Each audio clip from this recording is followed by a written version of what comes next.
1000 ವರ್ಷದ ಹಳೆಯ ದೇವಸ್ಥಾನ ನೆಲಮಂಗಲದಲ್ಲಿದೆ ಅಂದರೆ ನೀವು ನಂಬ್ತೀರಾ? ಎಸ್, ನಂಬಲೇಬೇಕು. ನಾವಿವತ್ತು ಶಿವರಾತ್ರಿ ಪ್ರಯುಕ್ತ ಆ ದೇವಸ್ಥಾನಕ್ಕೆ ಹೋಗ್ತಾ ಇದ್ದೀವಿ. ಬನ್ನಿ ನೋಡೋಣ. ಈ ದೇವಸ್ಥಾನ ಬಂದು ನಿಮಗೆ ನೆಲಮಂಗಲ ಎಂಟ್ರಿ ಆಗ್ತಿದ್ದಂಗೆ ರೈಟ್ ಸೈಡ್ಗೆ ಒಂದು ಆರ್ಚ್ ಸಿಗುತ್ತೆ. ಸೊ ಆ ಆರ್ಚ್ ಒಳಗಡೆ ಬಂದರೆ ನಿಮಗೆ ಈ ದೇವಸ್ಥಾನ ಸಿಗುತ್ತೆ. ಅಲ್ಲಿಂದ ಒಂದು 500 to 600 ಮೀಟರ್ಸ್ ಬಂದ್ರೇ ನಿಮಗೆ ಲೆಫ್ಟಲ್ಲಿ ಆ ದೇವಸ್ಥಾನ ಸಿಗುತ್ತೆ. ತುಂಬ ಒಳಗಡೆ ಇದೆ. ಈ ದೇವಸ್ಥಾನಕ್ಕೆ ಯಾವುದೇ ಬೋರ್ಡ್ಸ್ ಇಲ್ಲ, ಬಟ್ ಅಲ್ಲಿ ಯಾವುದೇ ಪಬ್ಲಿಕ್ನ ಕೇಳಿದ್ರು ನಿಮ್ಗೆ ಹೇಳ್ತಾರೆ. ಗಾಡಿ ಪಾರ್ಕಿಂಗಿಂತ ಕೂಡ ಹಿಡಿದು ಒಳ್ಳೆ ವೆಲ್ ಆರ್ಗನೈಸ್ಡ್ ಆಗಿ ಮ್ಯಾನೇಜ್ ಮಾಡಿದ್ದಾರೆ. ಆ್ಯಂಡ್ ಕ್ಯೂ ನೋಡ್ಬೋದು ನೀವು. 300 ಮೀಟರ್ಸ್ ದೇವಸ್ಥಾನ ಇನ್ನೂ ಎಂಡ್ ಏನಿದೆಯೋ ಅಷ್ಟು ದೂರದಲ್ಲಿದೆ ದೇವಸ್ಥಾನ. ಮಾರ್ನಿಂಗಿಂದ ಆಲ್ರೆಡಿ ನಿಮಗೆ 20,000 to 30,000 ಜನ ದರ್ಶನ ಪಡೆದಿದ್ದಾರಂತೆ. ಸೊ ಈ ದೇವಸ್ಥಾನ 2004 ಅಭಿವೃದ್ಧಿ ಆಗಿದೆ. ಸೊ ಅಲ್ಲಿಂದ ನೋಡ್ಬೋದು ನೀವು. ಒಳ್ಳೆ ಜಾತ್ರೆ ಅಟ್ಮಾಸ್ಫಿಯರ್ ಕ್ರಿಯೇಟ್ ಆಗಿದೆ. ಚಿಕ್ಕದಾಗಿದ್ರು ಚೊಕ್ಕವಾಗಿ ತುಂಬ ಸೂಪರ್ ಆಗಿದೆ ದೇವಸ್ಥಾನ. ಅಷ್ಟೇ ಪವರ್ಫುಲ್ ಕೂಡ ಇಲ್ಲಿರೋ ಶಿವ ಮುಕ್ತನಾಥೇಶ್ವರ ಅಂತ ಈ ದೇವಸ್ಥಾನದ ಹೆಸರು.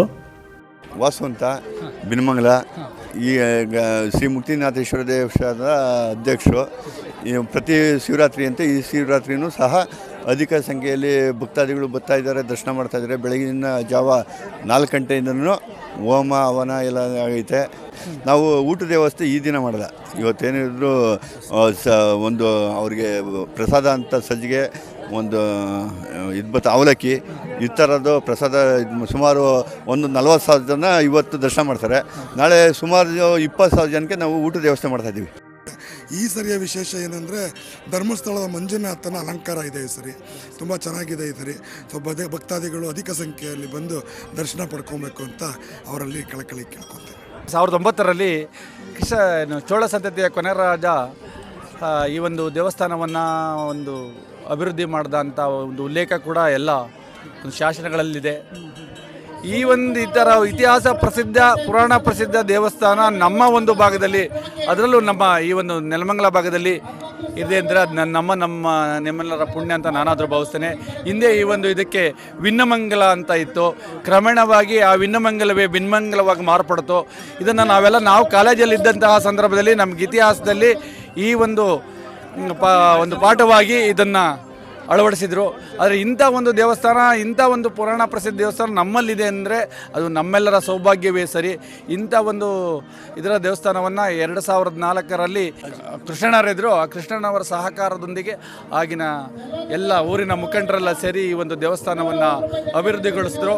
ಹಿಂದೆ ಇದೊಂದು ತುಂಬ ಎಲ್ಲ ಕೆಸರುಗದ್ದೆಯಿಂದ ಇದಾಗಿತ್ತು. ಅದನ್ನೆಲ್ಲ ಒಂದು ಉನ್ನತೀಕರಣಗೊಳಿಸಿ ಆ ಒಂದು ದೇವಸ್ಥಾನವನ್ನು ಮಾರ್ಪಡಿಸಿ ಇವತ್ತು ಈ ಒಂದು ಎಲ್ಲ ಏನು ಜನರು ಇಷ್ಟೊಂದು ಜನ ನಮ್ಮಲ್ಲಿ ಬಂದು ದೇವಸ್ಥಾನಕ್ಕೆ ಏನು ದರ್ಶನ ಮಾಡ್ತಾ ಇದ್ದಾರೆ, ಅದೆಲ್ಲ ಆ ಒಂದು ನಮ್ಮ ಕೃಷ್ಣಣ್ಣನವರಿಗೆ ಮತ್ತು ವೆಂಕಟೇಗೌಡರಿಗೆ ಅವರಿಗೆಲ್ಲ ಸಲ್ಲಬೇಕಾಗಿದೆ. ಯಾಕೆಂದರೆ ದೇವಸ್ಥಾನ ತುಂಬ ಹಾಳಾಗಿತ್ತು. ಅಂಥ ಒಂದು ದೇವಸ್ಥಾನವನ್ನು ಈ ರೀತಿ ಒಂದು ತಂದಿರೋದು ಅವ್ರಿಗೆ ಈ ಶ್ರೇಯ ಅವ್ರಿಗೆ ಸಲ್ಲಬೇಕು. ಅದನ್ನು ಈಗ ನಮ್ಮ ವಾಸಣ್ಣನವರೇನಿದ್ದಾರೆ ಅವರ ಅಧ್ಯಕ್ಷತೆಯಲ್ಲಿ ಈಗಲೂ ಕೂಡ ನಡ್ಕೊಂಡು ಹೋಗ್ತಾ ಇದೆ.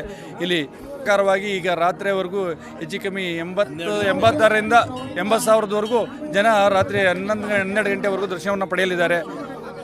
ನಾಳೆ ಅದರಲ್ಲೂ ಈ ದಿನ ವಿಶೇಷವಾಗಿ ಜಾಗರಣೆಯ ಪ್ರಯುಕ್ತ ಇಲ್ಲಿ ಈ ಸ್ವಾಮಿ ಶ್ರೀ ಮುಕ್ತಿನಾಥೇಶ್ವರ ಸ್ವಾಮಿಗೆ ವಿಶೇಷ ಪೂಜೆಗಳನ್ನು ನಮ್ಮ ಸೇವಾ ಸಮಿತಿಯ ವತಿಯಿಂದ ಹಮ್ಮಿಕೊಳ್ಳಲಾಗಿದೆ.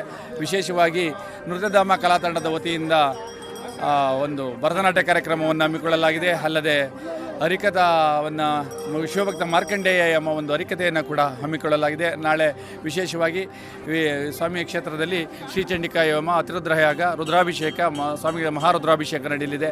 ಅಲ್ಲದೆ ವಿಶೇಷವಾಗಿ ಅನ್ನಸಂತರ್ಪಣಾ ಕಾರ್ಯಕ್ರಮವನ್ನು ಸುಮಾರು 20,000ರಿಂದ 25,000 ಜನಕ್ಕೆ ಅನ್ನಸಂತರ್ಪಣಾ ಕಾರ್ಯಕ್ರಮವನ್ನು ನಮ್ಮ ಸೇವಾ ಸಮಿತಿಯ ವತಿಯಿಂದ ಹಮ್ಮಿಕೊಳ್ಳಲಾಗಿದೆ. ಅದು ಇನ್ನೂ ಜಾಸ್ತಿ ಆದರೂ ಕೂಡ ಸುಮಾರು ಎಷ್ಟೇ ಜನ ಆದರೂ ಕೂಡ ಸಂಜೆವರೆಗೂ ನಾಳೆ ರಾತ್ರಿ 8 ಗಂಟೆವರೆಗೂ ಸಾಯಂಕಾಲ 5 ಗಂಟೆ 6 ಗಂಟೆ ನಾವು ಅನ್ನಸಂತರ್ಪಣಾ ಕಾರ್ಯಕ್ರಮವನ್ನು ನೆರವೇರಿಸಿದ್ದೇವೆ. ಅನ್ನಸಂತರ್ಪಣೆ ಅಂದರೆ ಮುದ್ದೆ, ಇದ್ಕೆ ಬೇಳೆ, ಸಾಂಬಾರು. ಪ್ರತಿ ವರ್ಷನೂ 20-25,000 ಜನ ಊಟ ಮಾಡ್ತಾರೆ.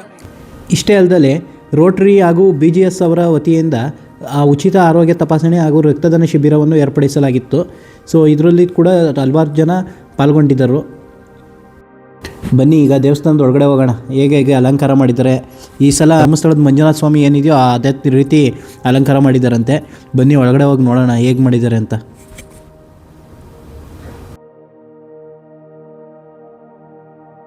ನೋಡ್ಬೋದು ಹಣ್ಣೆಲ್ಲ ಹಾಕಿ ಎಷ್ಟು ನೀಟಾಗಿ ಗ್ರ್ಯಾಂಡಾಗಿ ಅಲಂಕಾರ ಮಾಡಿದ್ದಾರೆ ಅಂತ ನೋಡ್ಬೋದು. ನೋಡಿ ಮಂಜುನಾಥ ಸ್ವಾಮಿ ಥರನೇ ಅಲಂಕಾರ ಮಾಡಿರೋ ಮುಕ್ತನಾಥೇಶ್ವರನ್ನ ಪೂಜೆ ನಡೀತಾ ಇದೆ. ಸೊ ನಮಗೂ ಕೂಡ ಒಳ್ಳೆ ದರ್ಶನ ಆಯಿತು.